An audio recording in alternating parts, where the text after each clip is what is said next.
ಜ್ಯೋತಿಷ್ ಹೇಳ್ಯಾರ, ಹಸ್ತರೇಖೆ ನೋಡಿ ಹೇಳ್ಯಾಣ ಅಂತ ಹೇಳಬೇಕಿಲ್ಲ. ಅಂದಕ್ಕೆ ಬಡ್ದು ಕರ್ಕೊಂಡು ಹೋರು.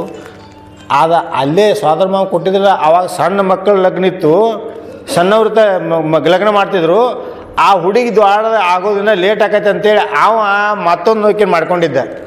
ಆಕೆಗೆ ಒಂದು ಮಗು ಆಗಿತ್ತು, ಈಕಿನೂ ಕಳಿಸಿದ್ರೆ ಇಬ್ಬರಿಗೂ ಸೌಂತ ಮ್ಯಾಕಡೆ ಜಗಳ ಹತ್ತಕತ್ತ. ಅವ ಬಂದು ಅವ್ರ ಅಕ್ಕಗೆ ಹೇಳಿದ, ಯಾಕಂದ ಈಕೆ ಆಕಿನಾರ ಕೊಲ್ತಾರೋ ಆಕೆ ಈಕಿನಾರ ಕೊಲ್ತಾರೋ, ಇಲ್ಲಿಕ್ಕೆ ಇಬ್ರು ಕೂಡ ನನಗೆ ಕೊಲ್ತಾರ ನಾವು, ಈಕೆ ಡೈವರ್ಸ್ ಮಾಡೋದಂದ.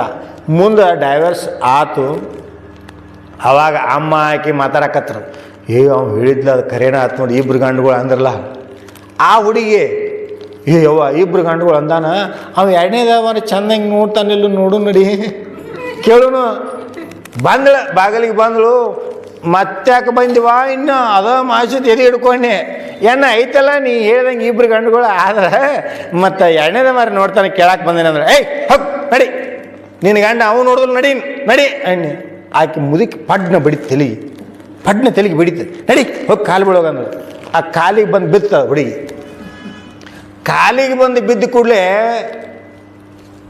ಹೋಗುವ ಹೇಳಿ ಮೇಲ್ಕಣ್ಣೆ.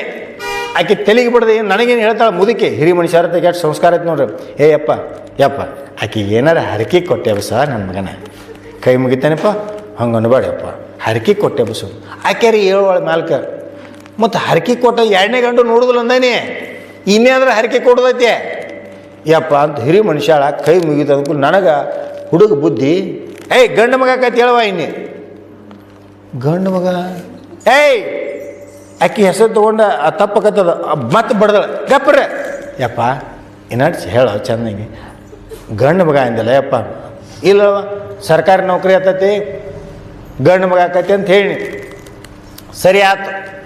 ಎದ್ದಳಾಕೆ ಒಂದೇ ಮಾತನಾಗ ಹೇಳೋದಂದ್ರೆ, ಆಕೆ ಮುದುಕಿ ಗಂಡನ್ನು ಎರಡನೇ ಗಂಡು ನೋಡುದಿಲ್ಲ ಅಂದು, ಗಂಡು ಮಗ ಅಂದು, ಸರ್ಕಾರಿ ನೌಕರಿ ಅಂದು, ಹೆಂಗೆ ಅಪ್ಪ ಇದೆ ಅದು ಕೇಳಾಕಿ. ನನಗೇನು ಗೊತ್ತಿಲ್ಲ, ಹೋಗುವ ಇನ್ನು.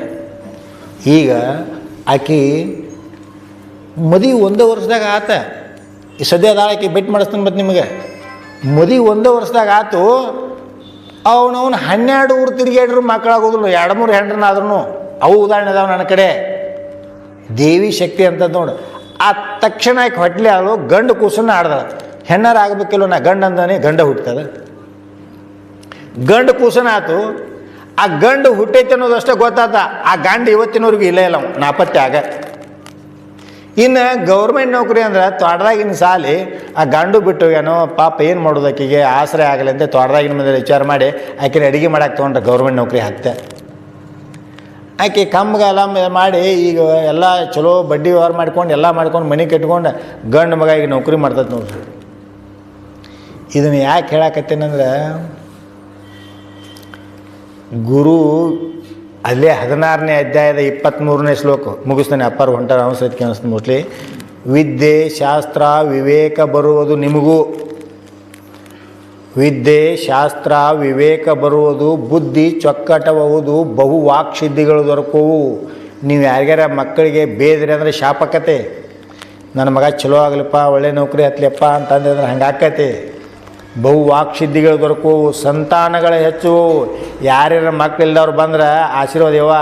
ಅದಕ್ಕೆ ನಮ್ಮ ಪೂರ್ವಜರು ಹೇಳ್ಯಾರ, ಮದುವೆ ಆದ ಕೂಡಲೇ ಹಿರಿಯರ ಆಶೀರ್ವಾದ ತಗೋ,